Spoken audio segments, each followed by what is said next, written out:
And we're live. Okay. Welcome, everyone. I know some of you were in the cooking session, and I was there and I was getting very hungry. I don't know about all of you. Maybe we'll wait just for half a minute while everyone gets in. I'll just introduce myself. I am Purvi Shah. I'm the founder of Kids&Art Foundation. I started the organization in 2008. And I think some of you might have already heard, but if you're new to the organization, just want you to know that we had Healing Through Art programs at UCSF Benioff Children's Hospital waiting room, as well as Stanford Children's Hospital waiting room. Our artists also worked with children in the infusion room and as needed by bedside. If the child life person called us in, we would go and work bedside as well.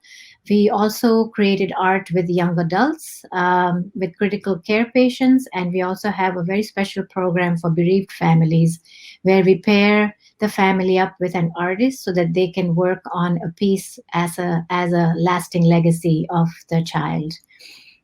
Since COVID, of course, in March, we've moved all our programs online. So it's been 25 weeks that we've been providing programs online. And, the silver lining has been that we have now had families and patients joining us from Alaska, Michigan, and beyond, which has really been wonderful. We've also been creating our art lessons on YouTube, and we send them out to our hospital partners so that they can share those videos with the patients that are in the hospital.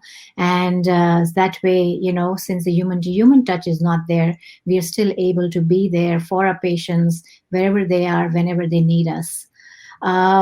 Having said that, again, welcome to day 3.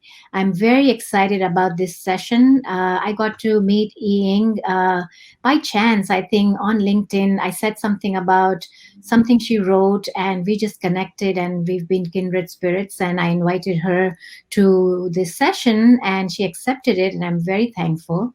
Yiying Lu was born in Shanghai, China, educated in Australia and London, currently based in San Francisco. Yiying is an award-winning artist, entrepreneur, global educator, and bilingual speaker. In the last decade, she has created iconic art and marketing campaigns for brands from Disney to South by Southwest, and built brands for hundreds of tech startups during her time as a creative director at 500 startups.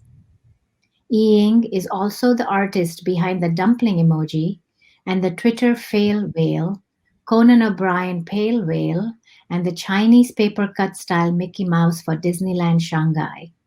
Yiying currently runs her creative studio in San Francisco and is also an Adobe Global Creative Ambassador, where she demonstrates the latest Adobe apps live at Today at Apple events. Her life purpose is being the bridge between art and tech, business and culture, work and life, and the East and the West. Welcome, Yiying. Thank you, Purvi. It's an honor to be here. Thanks for having me. Thank you. Please take it away. Thank you. I'm trying to share my screen. Let's see. Let me know if you can see it. I am ready. Okay. All right. Hello, everyone. Can you see the next screen? Yes. Oops! Oh, there's a bit of a snafu. No, I'm joking. This is actually the start of the of our presentation. It's quite a year this year, right? Just like this blue screen of death. In a lot of ways, I think technology or our life always have unexpected event happened. But our response towards what happened matters. And if we actually look at what art can do, a lot of times art can transform something that's seemingly a crisis into something beautiful, into something inspiring. And I like to share my story of art of connection. So you're familiar with the blue screen of death, and technology is invented by human, and to error is human. And there is another technology failure page, and you might be familiar with if you're a Twitter user on the early days. That is the Twitter fail whale. Every single time when social media Twitter went down back in the days between 2008 to 2013, people see this whale illustration pop up on their screen or on their phone. It gave people a temporary relief. And I happen to be the artist behind the illustration. But for me, what was more interesting is to see a global phenomenon of people from around the world started to use this art piece as inspiration and create their own to celebrate failure, to celebrate crisis, to celebrate mistakes. From Japan to Australia, in big and small sculptures, in Tokyo as fine art pieces, in New York as street art, in Denmark. This is actually a real spaceship designer in Lego in Copenhagen, Denmark, beyond TV Scope. We made this open sourced as a instruction for kids to build their own Lego whale. Also, Singapore government had the whale as inspiration for their public transit advertising. Also, people started to bake cakes around the world featuring the whale to celebrate the failure. In the East Coast, they even had a fail whale pale ale beer label contest. I was also lucky enough to come over to New York for the very first Shorty Awards, where they served fail whale martini. And it was quite interesting to see a technology failure page that used to be quite a headache for users, turning into a global celebration of art, creativity, and also inspiration. This is also people around the world using art as a vehicle to express themselves. From hats, also during the Halloween, somebody loved the whale so much, even tattooed it on the leg, which is quite a surprise for me to see situation and creativity like this. And I also felt very fortunate to be able to connect with Conan O'Brien when I was commissioned to do a piece for his Pale Whale for his show on TBS. And to me, what was really amazing is this whale connected me, who's born and raised in China, educated in Australia and UK, to another continent, and with family members. On the right is actually people that I met in San Francisco, who are the very first family hosted me back in 2009 when I first came over to the US. Art, in a way, connected me with a community that I never knew even existed in another part of the world. And these people were my extended family, who also drove me all the way from San Francisco to see Conan. This is back in 10 years ago. And we are still remain very close friends. And this is the power of art. And the other thing that I think that the power of art on a bigger scale is that in a way, I think the whale and other 404 page that is inspired by the movement really allow people to see what the technology can be done when you combine the art with tech together. It humanizes the technology. It allows the user or allowed people to connect with the service a lot more. It also really is my life purpose. So my name is Yiying Lu. It actually means happy creative land. Yi means happy, Yi means creative, and Lu means land. So I was born and raised in Shanghai, China, and educated in Sydney, Australia, and London, UK. And I've been living and working in San Francisco for the last 5 years. I felt that through the whale, one of the missions that I have is looking at things from a functionality perspective. If you look at the word function here, the first 3 letters is actually fun. But often when we look at our life, our work, we don't necessarily see the first 3 letters. And that's my mission, is to be able to highlight that enjoyment, that amusement, and that lighthearted pleasure, which is what art can do. Art is this essence of those 3 words. It will make our life a lot lighter, and it will also allow us to connect with each other in a more magical way. And if you look at the traditional tech arrow page versus the whale page, the very message is the same, but the way of expression is different. Traditionally, it was using just a pure language without necessarily a connection on the emotional level. However, when you apply art, when you apply colors and shapes, it transcends the linguistic barrier. So even though the user might not speak English, they are able to look at the screen and connect with what was going on. And it also shows that the technology company cares about the user. Yes, we're working very hard on this technology problem, but we're just like these little birds working very hard on the scalability issue, just like this huge whale. And that metaphor really transcends the linguistic barrier and allow the technology company to connect with users on the global level.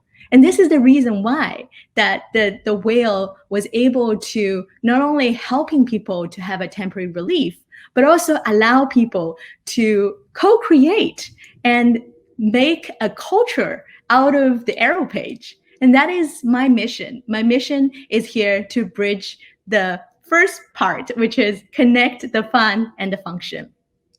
The other thing that made me realize is being the connector between art and tech. So in the last 10 years, I've been working with hundreds of startups and also larger corporations by connecting these two things together. But one of my passion is also connecting culture, connecting history, and connecting human stories through technology and art.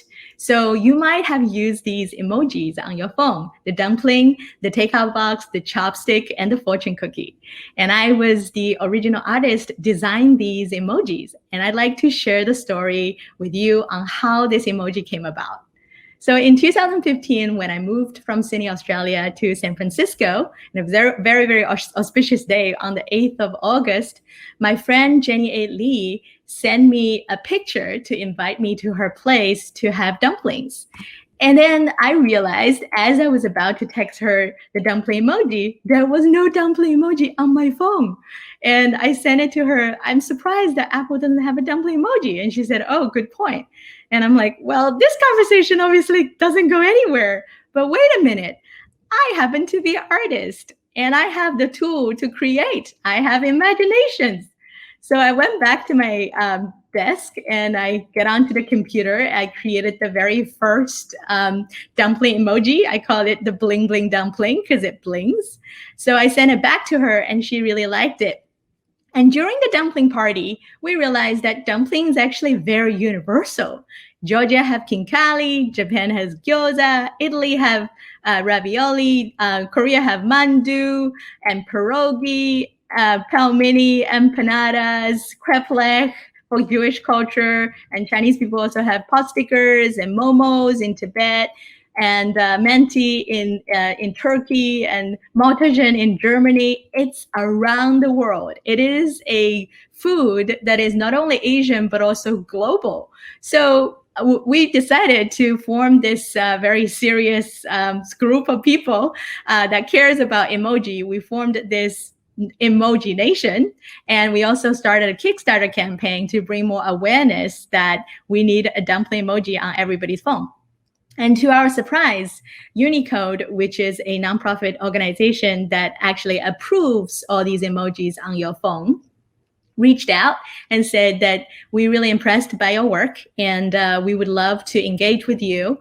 We like your bling bling dumpling. And we were wondering if there's any way that you can incorporate the design of the current designs. If you can see, most of the emojis doesn't have faces, into a faceless dumpling. And also, if you look at most of the current new emojis, they're 45 degrees. I'm like, why are they 45 degrees? Maybe they taste better or easy to be picked up. So I redesigned the dumpling emoji according to the instruction from the Unicode, which is 45 degrees, no face. And this is the final dumpling. Around the same time, they also reach out and say, hey, we actually have a lot more requests. People, in fact, submitted their proposals in written form about takeout boxes and chopstick and fortune cookie. Would you also be interested in the design of them? I did it all as nonprofit sort of volunteer effort. To me, this is not a job. It's not a career, obviously, but it is a calling. So I designed them one by one: the takeout box, the chopstick, and the fortune cookie. And then myself and Jennifer, we went to Unicode meeting and presented in early 2016.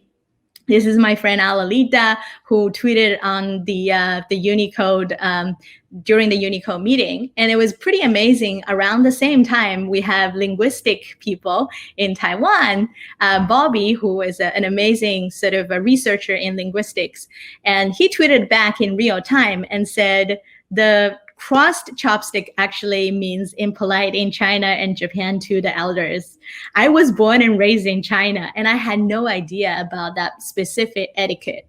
And it's quite fascinating because a lot of etiquettes are in the traditional sort of history. And if people don't tell the younger generation, other people won't know. So I did more research and I realized that this is indeed a very important etiquette. It was just like most of the traditions. For example, if you look at traditional Chinese and simplified Chinese, a lot of etiquettes are being simplified.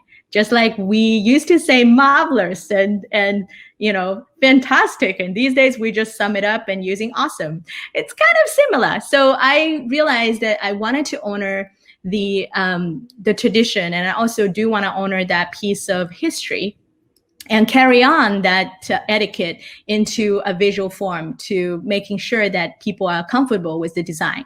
So I uncross the chopsticks and make it into semi-parallel, because if you make it parallel, it's also kind of confusing too. This way, it still represent as chopsticks, and the color scheme also represent that sort of Asian influence. And so in the end, I finally had the design ready, and it took almost 2 years for these emojis are finally available on everybody's phone in 2017. And I'm also very excited to tell you, you can also see the peacock emoji that's available on your phone in 2020, which is around end of October, beginning of November. You will be able to also have the boba emoji that's going to be appear on your phone keyboard as well. And I would love to share the story next time, but I'll keep it for this time. To me, what was really a main life mission is being the connector or being the bridge between tech and art. But another really big theme was being the connector, being the bridge between business and culture. In fact, it's also because of this experiment with the dumpling emoji, it really took me to a lot of really fantastic opportunity and also open up a whole lot of other interesting adventures. One of them is I got the chance to be the very first artist collaborator at IDEO Shanghai, which is actually my hometown. But at the time in IDEO, they have global collaborators. And I was very fortunate to have the opportunity to be the very first person to try this program. So I went back to Shanghai, and at the time I was working in IDEO Shanghai office with their global team. This is the lovely Francis from Munich, and everybody basically will be working on their own project, and I'm working on an art project that is inspired by the people and the workspace that I'm in.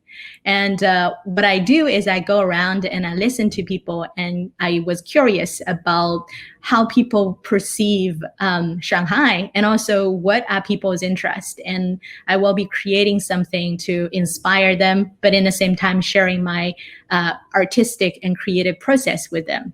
So I asked around and realized people wanted to see more dumplings. They want to see dumpling as a character because the food is a huge culture everywhere, especially in Shanghai. There's all sorts of different dumplings. And we also had office ayi, which is the aunties in the office. They had local grandmas and aunties. They employ them and have them actually make food, freshly homemade food for the employees.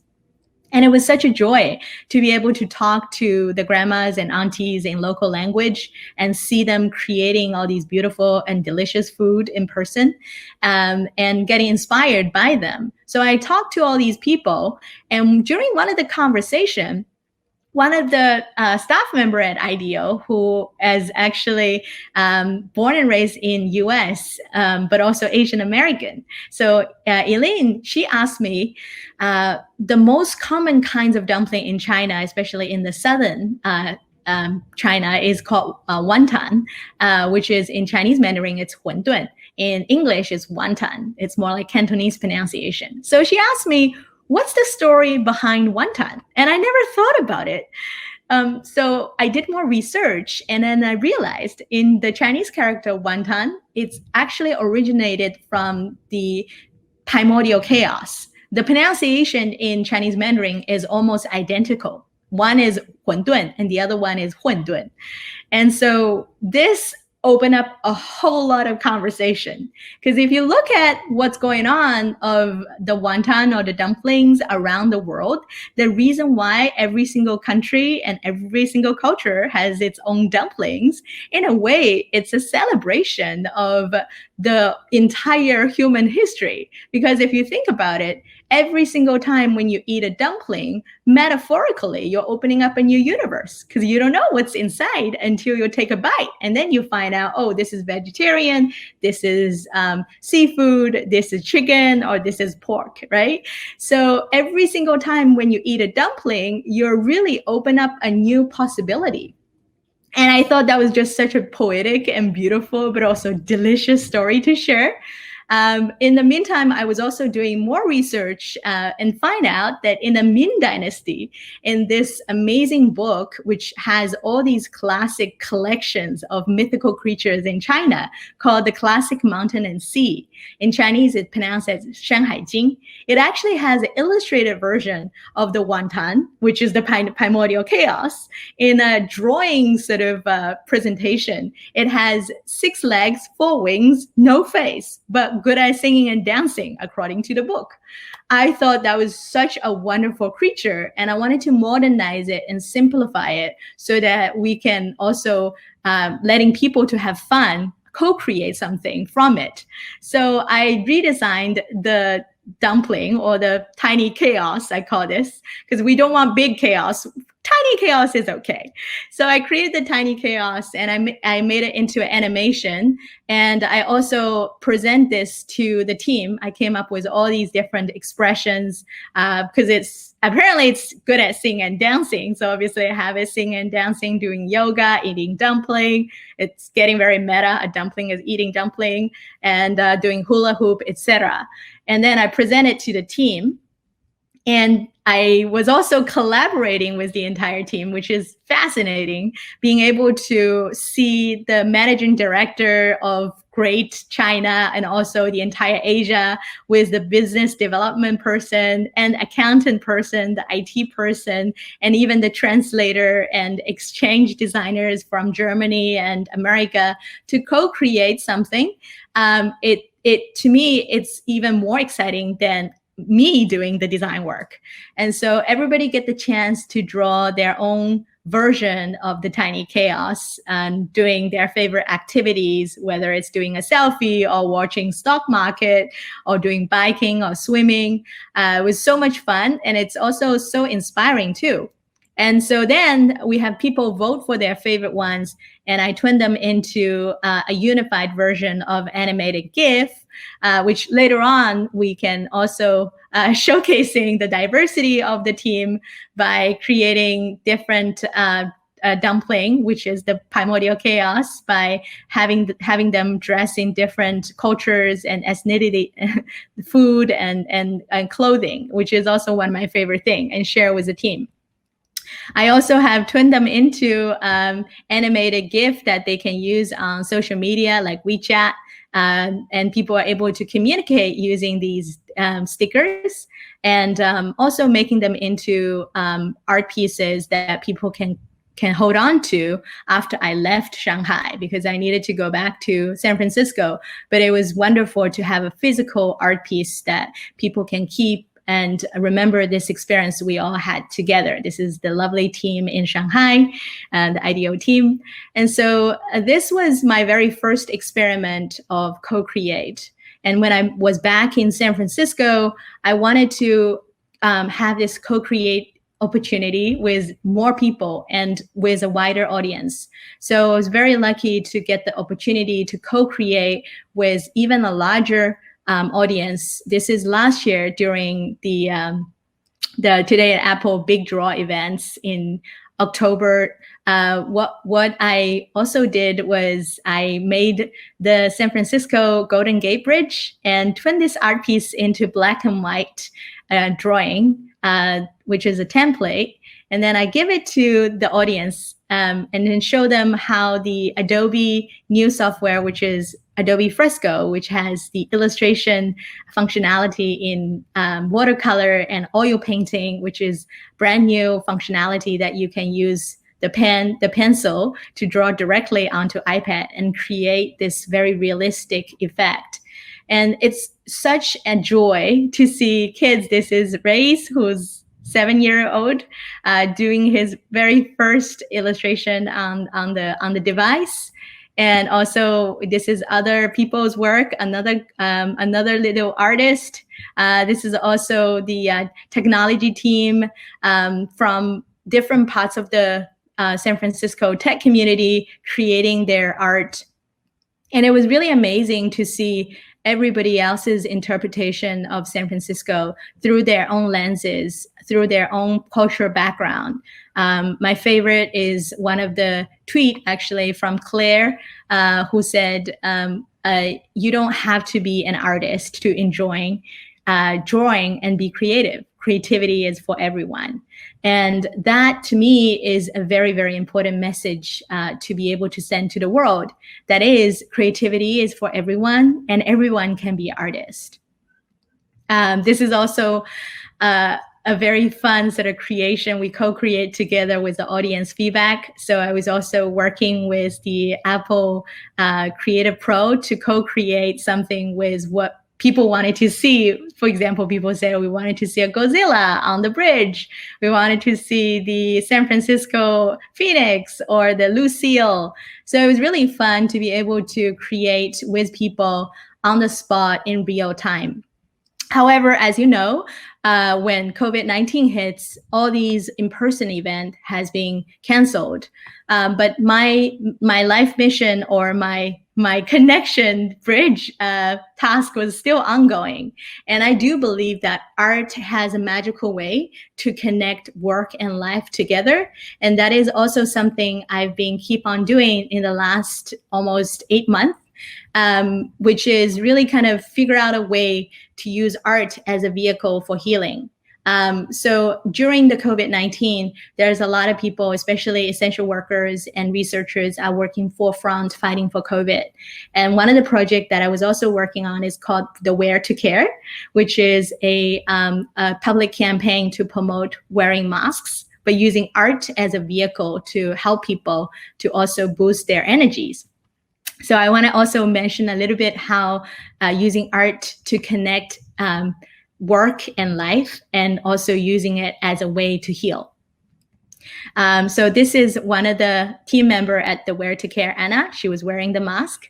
So what I did with the team was during COVID-19, we worked with Stanford Sparks Group, which is a wonderful group of professors and students in the Stanford Medical School who are doing research to fight for COVID-19. But in the meantime, doing all these hard work, they are very rarely getting a chance to get creative and also to take a break. And this is where art can help, and art can come in and getting people to reconnect with each other and also reconnect with themselves. So we did a very first creative session together, which is looking at the word Spark, which is their name of the lab, and find out all these positive words that describe the Spark Lab, which is the institution they're in. This is everybody's choice of the word. And then during the creative workshop, everybody also get the opportunity to draw their vision or their version of where to spark, for example, hope. This is the keyword that she has chosen, where to spark curiosity, where to spark optimism, where to spark imagination. And this is actually the professor Daria who's showcasing where to spark innovation and creativity. And it was just so amazing to see all these medical school students equally, or if not even more creative than some of the design students that I've been working with. And it's just so important, I think, for them to exercise that part of the brain that they don't necessarily get the chance to activate. And during that time, I was also so glad to hear from Professor Daria, who is the head of the Spark Global Group, who's doing the forefront research in innovation of medicine. And she's actually coming from an artistic family, and she's the only person who's not doing art as a profession. And she mentioned that how surprising she was able to see how creative her students are, and also connecting with the students on a different level. But she also mentioned the healing effect of doing art with the students and also colleagues, to be able to feel that stress release and also feel more energized during the time that we were doing this exercise. So this is also something we're very excited to do, which is not only providing the design as a way for business, but also providing design and art for social good. This is during the time we were able to, working with the team, to show people how the design transformed onto masks in real time. And we also allow the students to choose their favorite design, and in the end, produce them locally and give it to the students and professors to wear them on their day-to-day base. But my favorite part is to see the healing effect of art. By the end of the event and the beginning of the event, I did an energy check-in with the students and the professors. And most of them, they rises from 6 all the way to 8 or 9, which is wonderful to see the tangible value of art help people to gain more energy and also getting more boosting their working morale as well. Another really fun event, which later on we will be doing similar things as well, is I was also working with a lot of different nonprofit, including the Asian American Bar Association. One of my friend, Hai-Ching, who is a lawyer, works in Silicon Valley, reached out because she used to come to my event at Apple and had a lot of fun drawing, and she misses it. So during the COVID-19 period of time, she emailed me and asked me if I can host a happy creative hour with all the lawyers in town. And that's such an offer that I would not say no. And so I decided to host this, I call this Happy Creative Hours, with all the lawyers. And this exercise, to my surprise, was actually very, very fun, but also very meaningful.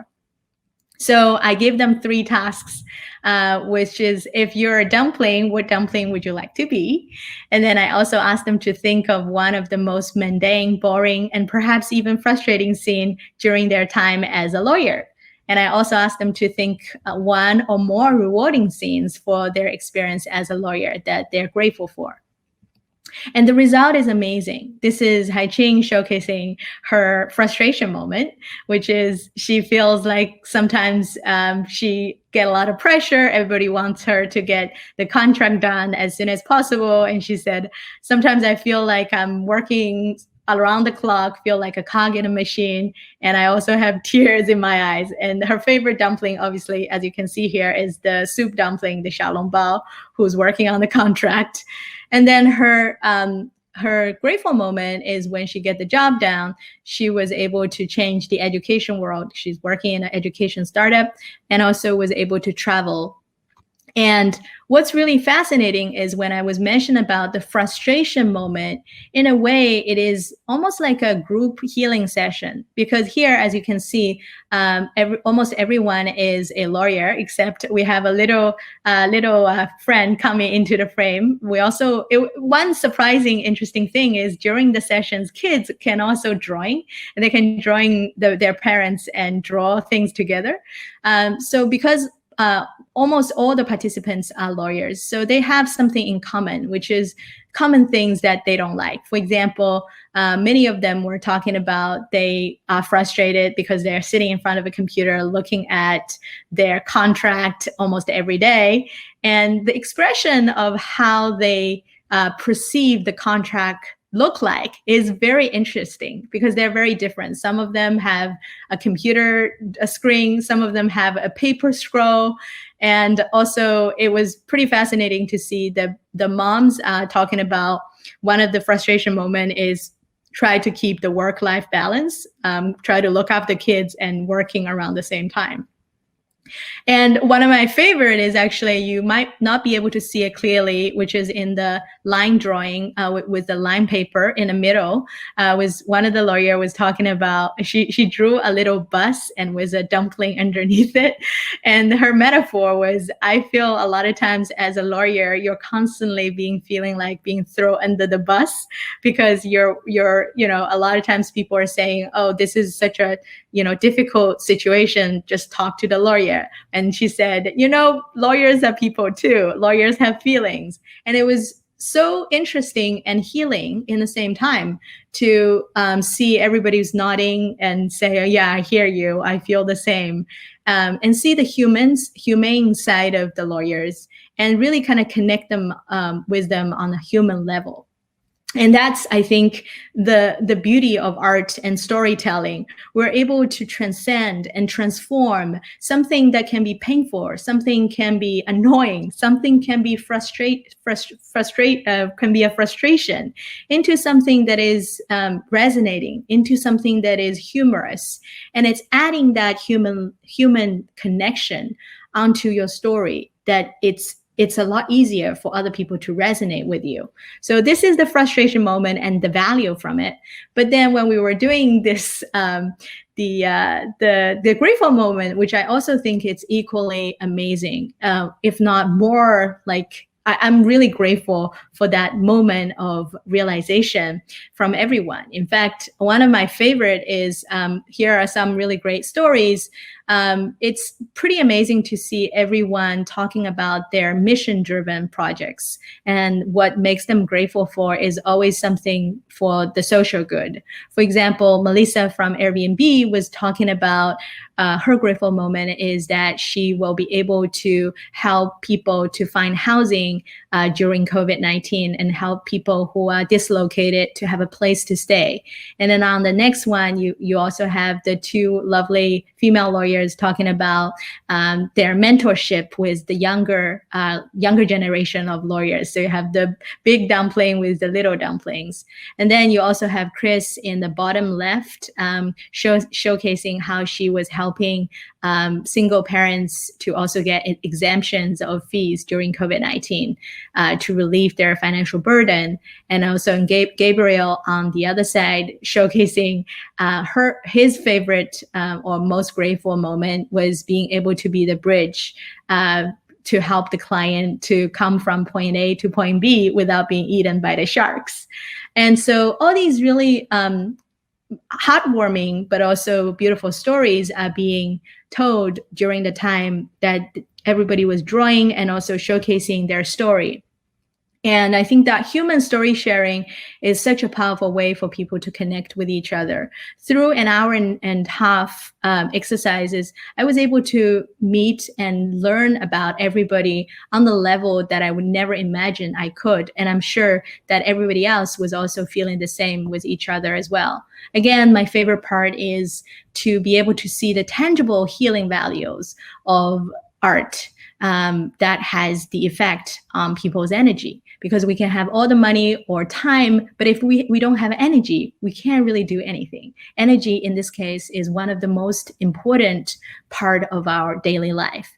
And it was so amazing to see how art can help people to rise their energy. In this case, in the lawyer exercise, people are actually saying that their energy level rises mostly from 5 all the way to 10.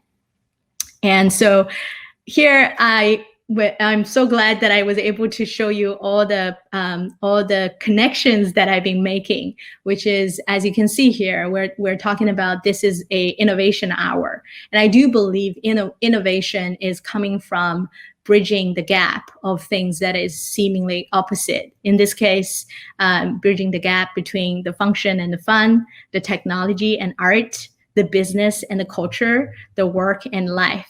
And I do believe that innovation is coming from learning to unify the seemingly opposite sides with the foundation of respect and understanding both sides. And this way, we can truly generate new business and cultural value.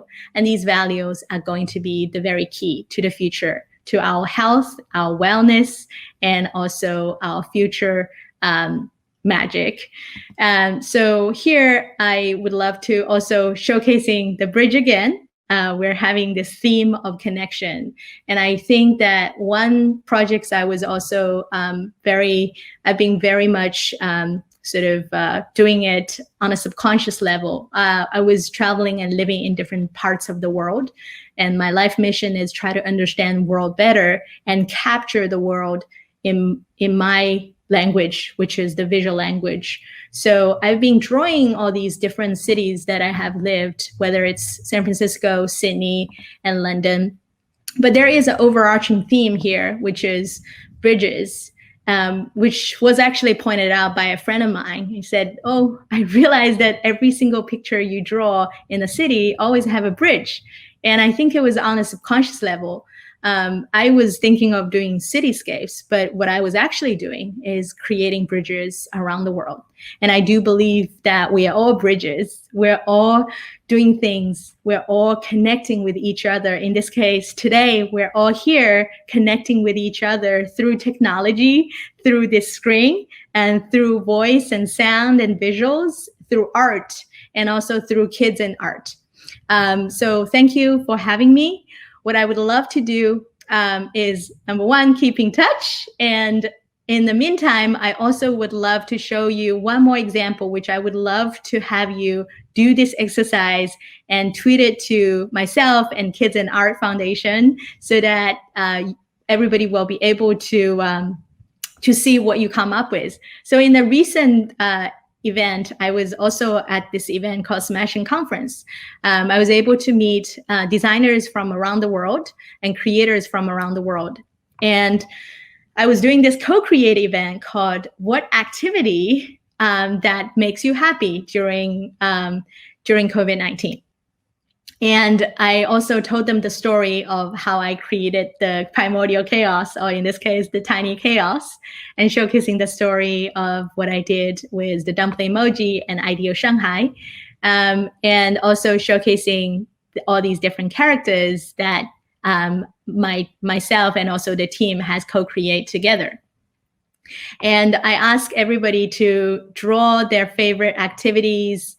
They can either draw their own dumpling, or if they feel interested to use it as a vehicle, because it's a fun character to draw, they feel free to draw something with the primordial chaos or tiny chaos. And this is Natasha talking about how she was coping with COVID, which is having a fluffy pillow and also eating comfort food such as burger.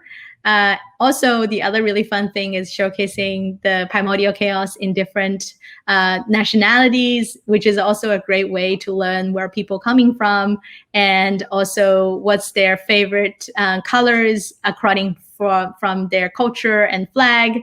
And this is Gabby, who's also from Colombia. And she was also showcasing her Colombia primordial chaos, which is a lot of fun to see. And she said, it makes me happy to see the color scheme of my country. Even though I'm living overseas, I was able to feel that connection when I draw the three color schemes from my country flag.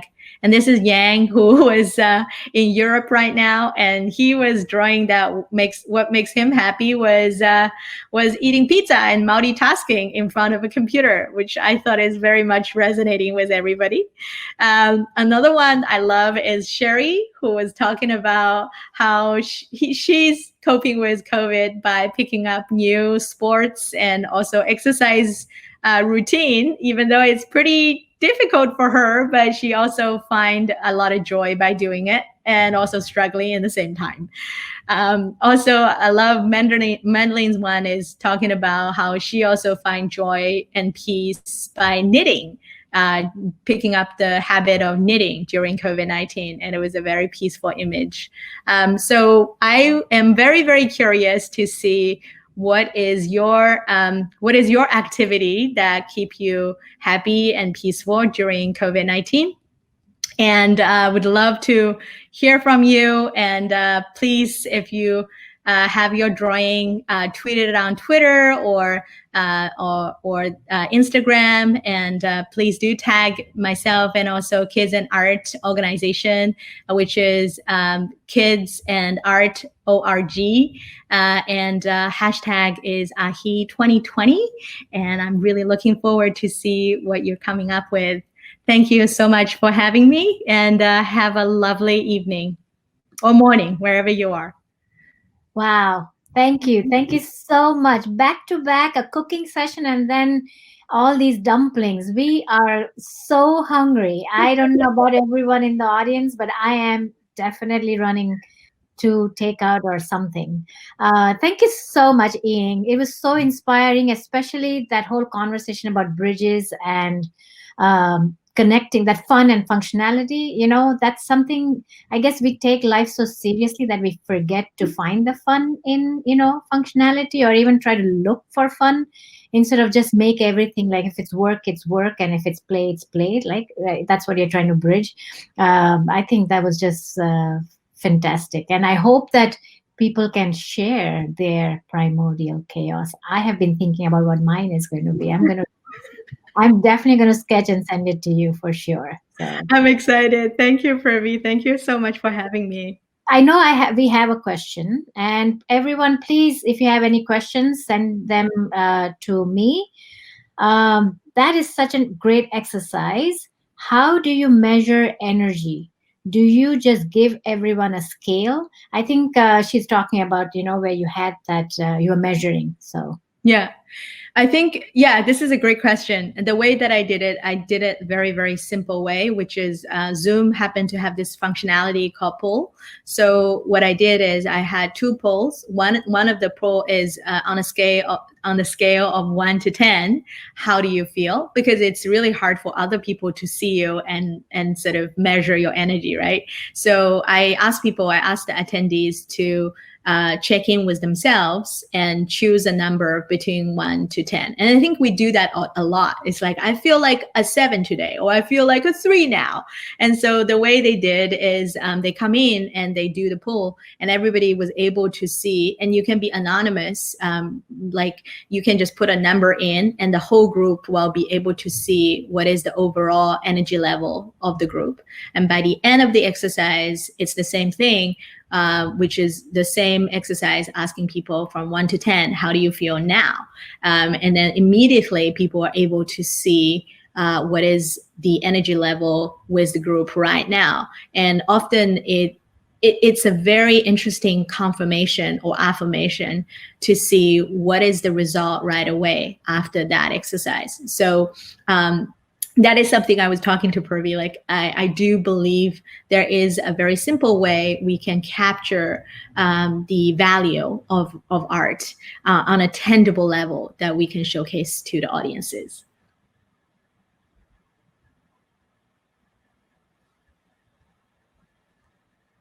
Purvi, I think you're muted. thank you. you very much. Sure. I was just saying, I'm glad you brought that up because there's always this question of how do you measure art? How do you measure that someone felt good or nice after you created with them or you worked with a child? So I love how you kept it so simple. It's not complicated. It's just a simple before and after, and that's it. And it's right there. So thank you. Um, Thank you for doing a poll. It's a great idea, Smita says. Let's see if anybody sent us questions through here. I think people were just bow. Yeah, people are happy. So cute. These are adorable. Creativity for everyone. This would be wonderful. Oh, someone was talking about the fresco, that this would be wonderful for our kids and art artists. And yeah, I just saw a lot of art is universal language, bling bling emoji. That was super cool. Yeah, this is phenomenal.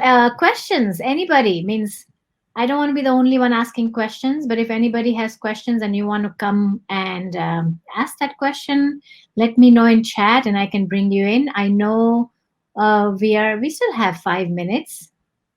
Okay. Mara is asking, do you have a favorite project that you worked on? Oh, this is a really, really good question. I might be able to share something. You can have maybe a sneak preview.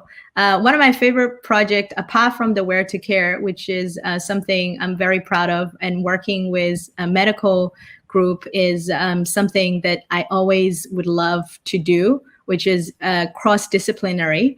But another project I'm working on, which right now also one of my favorite projects, I think Purvi doesn't even have the chance to see it yet, and I can share with you all. This is also, you have an exclusive preview, which is the biodiversity project with the animals around the world. Because biodiversity is a huge topic, and because of the climate change and global warming, a lot of animals are also on the verge of being endangered or vulnerable. So I do care a lot about this topic, and I do believe that art is a very, very powerful vehicle to raise the awareness, but also potentially raising funds to save all these endangered animals. So one of the projects I did from last year was I was working on the biodiversity initiative. This is also in response to the United Nations biodiversity initiative. This is a logo that I created for the convention in biodiversity this year. But I was working on a children's book called The Very Hungry Red Panda. And the red panda basically is an endangered animal from Asia.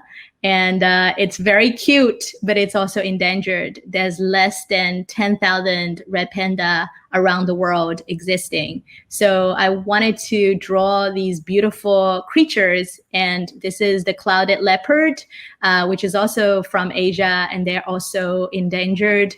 Wolves are also wonderful creatures, but because there's a lot of misunderstanding of the animal, so they're also very much vulnerable in terms of the population. And also, obviously, lions and rhinoceros, people are killing the rhinoceros to take their horns, which was a very much detrimental towards the population of rhinoceros. A lot of them, they're endangered. And so I was very interested in creating art pieces. This is orangutan and whale shark. And it's just so much fun to draw them. But also I want to create art for a purpose. So in this case, this is the sloth. It's also one of everybody's favorite. So I want to capture the beauty and also the magic of all these wonderful creatures in the world. This is koalas. They are also now endangered because of the wildfire in Australia early this year. So this is a polar bear. So this is a project that I'm currently working on. I'm still sort of in the process of wrapping up the children's book, but I envision this is going to be an ongoing project that I'll be drawing animals almost every month, hopefully every month and every week. So that this is my current favorite project. And I hope that answers your question. Wow, just everyone says this is beautiful, love it. These images are fabulous. Emma had a question, I think, which you already answered. Any upcoming projects? I guess you already shared the two that are upcoming. So I know you had mentioned the book, and I'm so excited to see that you're done with it. Sounds like. Yeah, the goal is when I'm finished the book, I will be able to co-create with kids and families and just kids in heart. It doesn't have to be family who has kids. It can be if you don't have kids yet, if you plan to have kids, if you're single, that's fine. You can also draw because I do believe we're all kids at heart. And so this is also something that I would love to do, which is being able to use these animals as a vehicle to co-create with everybody. Same thing with the dumpling. And I'm very excited to use the dumpling, the little chaos, as a vehicle to co-create with people because it's simple, it's easy to draw, it's not too intimidating to draw the form. So I think my favorite next step is to do more co-create projects with everyone. Well, start with our kids at Kids and Art. We would love. Of course, that's why I'm here. I'm sure the kids and our attendees, I'm sure now they know, what we do and how we do it. And this was phenomenal. We could keep hearing from you and seeing everything you're doing. Means we could just keep going. But I know that we are up to the hour. So I just want to thank you very much. And I also want to let everyone know that we have a little break before we come back to our oncology session. We have Genentech and Stanford coming and talking about pediatric cancer drug. It's a really fascinating, it's just a half an hour talk, but it is a very fascinating conversation. And after that, guess what? It's ecstatic dancing. And that group comes from LA, and that is going to be on Zoom. So don't forget to join in at 7 p.m. But before that, we have a session at 6:30 as well. So take a little break. We are going to keep another session open where we're just going to show videos from Kids and Art workshops, and it's just going to be running for about 30 minutes till you get called into the next session. So Yiying, once again, thank you very much for taking the time and just enriching us with all the amazing work. So thank you. Thank you so much for having me. Thank you. Take care. Take care, everyone. Bye-bye. Bye. Hello everyone, this is Kiran Chadha. I'm a board member at Kids and Art. I am also the mom of a cancer survivor. My son loved the workshops and programs held by Kids and Art. It really helped him heal completely. We truly believe cancer sucks, art heals. So if you liked what you saw, if you believe in what we do, consider making a donation. Thank you for your support.